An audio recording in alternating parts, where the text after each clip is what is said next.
Unknown Reality, Session 693, April 29th, 1974, 9:45 p.m., a Monday. And this is Seth speaking now. In many ways, history is your built-in past, the obvious events that are significant, all of the different variations that can be played upon human consciousness, all of the racial probabilities are, in one way, occurring in ages past, but they are also happening in what you think of as your present. As mentioned earlier, your consciousness seizes upon certain events over others and brings these into significance and therefore into the official reality that you know. Even in your private lives, however, there are clues as to other kinds of sequences in which events can occur and do. You are usually unaware of the significance of such hints. They pass beneath your notice simply because they do not fit the ordered sequence with which you are familiar. In your idea of reality, such clues appear insignificant. They make no sense, particularly in the ordered scheme of reality generally recognized. Your cellular structure is innately able to follow such sequences. Believing such clues to be meaningless, the conscious mind does not perceive them or calls them coincidences.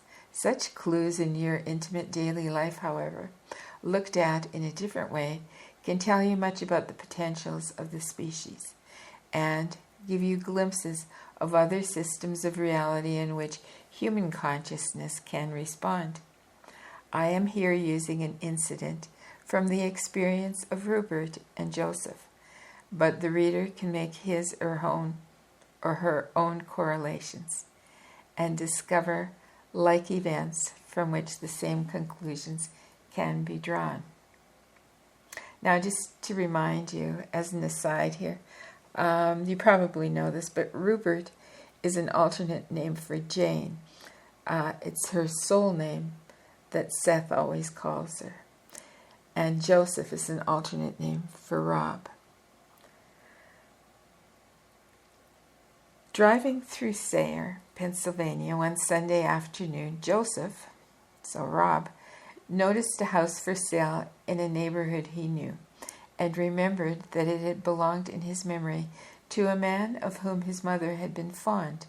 On impulse, Joseph had Rupert call the real estate firm whose sign was on the house. The house was still owned by the man in question. Joseph only remembered his mother speaking of this gentleman in the past. In the recognized reality shared by the Butts family, there had been no intimate contact between Joseph's mother and Mr. Markle, as I'll call him. Joseph's mother had been greatly struck by the man, however, and was convinced that she could have married him instead of the husband that she had chosen. Through the years, she fantasized such a situation. Mr. Markle was and is wealthy. Now, of course, he is an old man, unable to attend to his home any longer. He is now in a home for the aged, but well cared for. Joseph felt strong leanings toward Mr. Markle's home.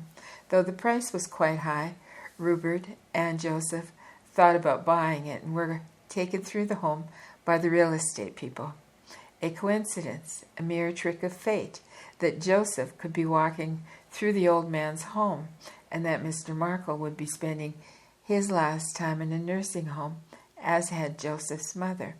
Meaningless but evocative that this house was for sale and that the old man was insisting upon a price higher than the house's worth, just as Joseph's mother insisted on a high price for her own home and determined to get it. That is how it looked from the outside. It appeared to be one of life's curious incidents. Instead, you have a rich interweaving of probabilities. For in one probability, the two were indeed married, and that Stella Butts saw the house go to the eldest son, in brackets, myself. So this would be Rob. So Stella, Rob's mother, saw the house going to her eldest son. In this probability, this Joseph instead comes upon the house of a relative stranger, finds it for sale, and can or cannot purchase it, according to the new set of probabilities then emerging. There is a cross-blending of effects in quotes.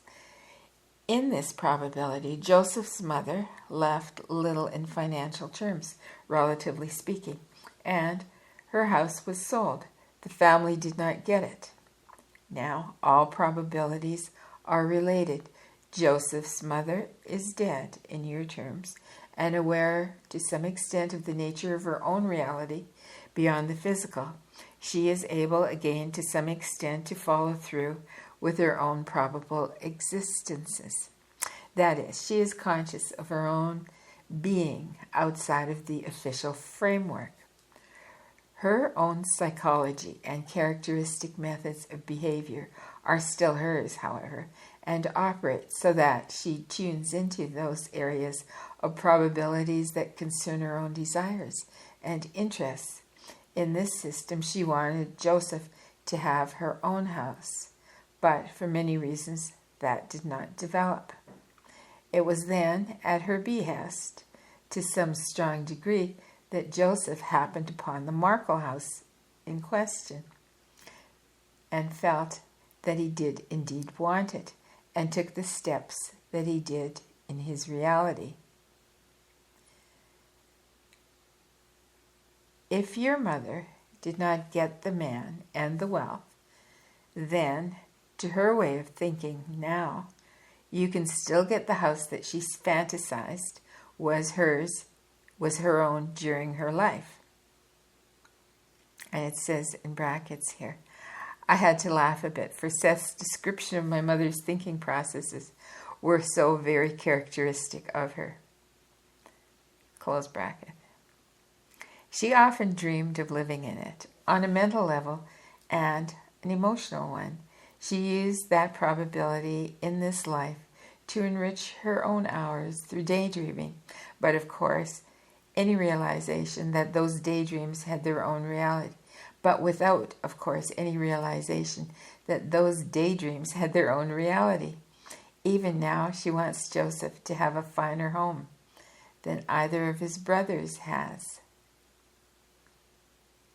And then Seth says, emphatically and amused, you can cut that if you want. This is, however, a clear case of the interweaving of probabilities. In this one, Joseph can choose whether to buy or not to buy. There is no coercion. For example, Joseph and Rupert were also shown a second house, one a good deal cheaper, but generally much like the one in which Joseph's mother lived in this life. They saw both houses on the same day. The second, like the first, was for sale because of age. An elderly couple recently moved from the second house to a home for the aged. Again, the official mind says, coincidence. All of this is quite natural. Many homes are for sale because the elderly can care for them no longer. The second house had no garage and was not in as fashionable a neighborhood, but it had its own elegance. It made Rupert now laugh with his old nooks and crannies.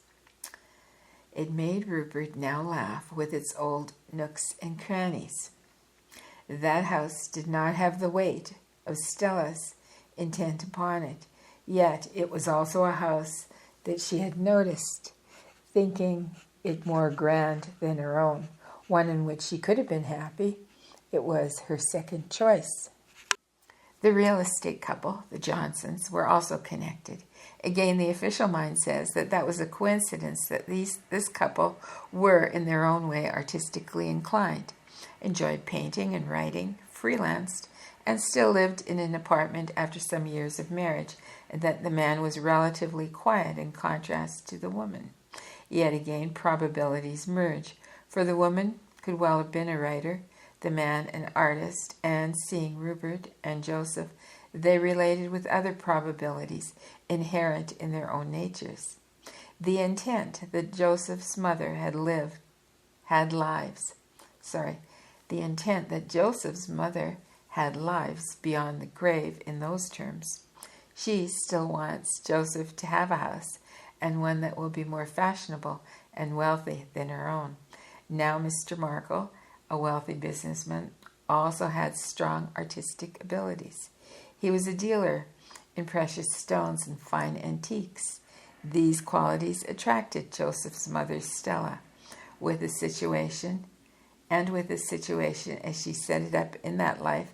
She was impressed, knowing that the man's talents would bring him wealth. His artistic leanings caused him to choose real estate people who had latent artistic abilities of their own.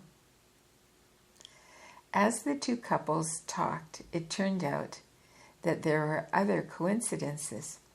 Rupert and Joseph had recently thought about taking a weekend vacation at a particular resort motel within the general area, but not especially close by. This real estate couple had been forced to spend a night at the same resort due to poor weather at a time when a psychic was featured as an entertainer. This psychic startled the couple by correctly identifying some specific elements of their experiences. So there was a kind of psychic connection also. Again, of course, coincidence. So says the officially organized mind. The rich interweavings of probabilities are apparent in all your lives if only you stop to organizing your perceptions and experience in prepackaged ways. Let me read that sentence again because it seems important. The rich interweavings of probabilities are apparent in all of your lives if only you stop organizing your perceptions and experience in prepackaged ways. The many directions possible for the species exist now. Joseph reacted on a cellular level in one respect. The cells recognized the probable reality involved, and he, Joseph, felt that he was at home in the marketplace, and yet consciously could not explain that feeling. In certain terms, his mother will feel vindicated if Joseph buys the house, but the choice was still his and Rupert's. If you pay more attention to what you think of as coincidences, you will discover another kind of order that underlies the recognized order you follow. This has still other kinds of implications, biologically, as far as the species is concerned. You can perhaps understand them. You can perhaps understand then that there are also probable histories beneath your lives, individually and en masse. The neurologically unrecognized orders can show themselves once you recognize their reality. Then your sense data will begin to confirm what has not been confirmed thus far.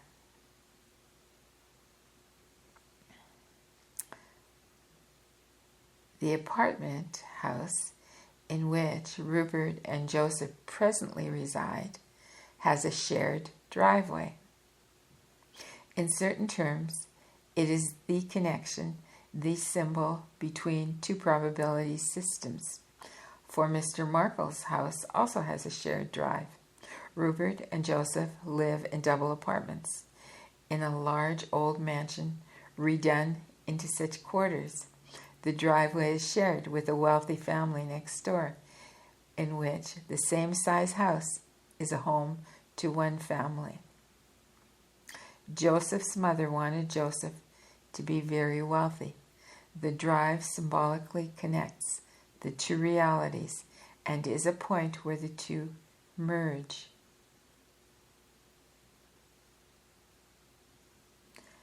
And now there's some notes for this session 693. And as I was looking through them, one of them was quite interesting. I'm just going to see if I can find it here and read it to you. This is note number 5. I'd say that Seth's statement here, it was her second choice, calls for careful interpretation. Its possible implications escaped me during the session, otherwise I would have called for some clarification then. Since I neglected to do so, I ended up rewriting this note a year later. At the time of the session, I understood Seth to mean that the second house Jane and I looked at on April 25th was also my mother's second choice of the day for us. Sometime later, I began to wonder whether he might have meant that the second house had been Stella Butt's next best choice for herself over the years, after Mr. Markle's. We took the conservative approach. We decided this wasn't likely, for not only would both houses have been for sale,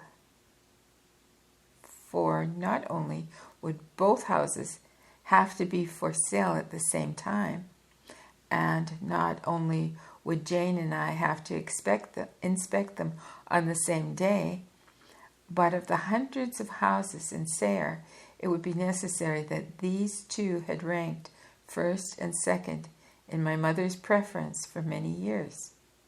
The odds against this last point, coinciding with the first 2 points, would be very great.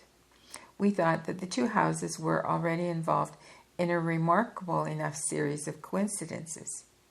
And yet, tiny possibilities existed in spite of all this logic. My mother could have had some emotional connection to the second house. The place in question is located within a few blocks of the neighborhood to which my family moved in 1931, as described in Note 1. Since it sits on one of the main streets in Sayre at a busy corner, I know that I must have passed by it many times in subsequent years, yet I never noticed the house as an individual entity until Jane and I walked up to its front door with the Johnsons. When the Johnsons told us who the owners were, I could only reply that I'd heard the name while living in Sayre. The old couple would be a contemporary of my mother. Although I couldn't remember my mother mentioning them, it was at least possible that she'd known them. There could have been links through mutual friends. To some small extent, then, Jane and I could toy with the inferences drawn from Seth's comment that that particular house had represented my mother's second choice. I could hardly ask her since she died 5 months ago, but Stella Butts could have known the owners and had been in their home. She could have liked it inordinately.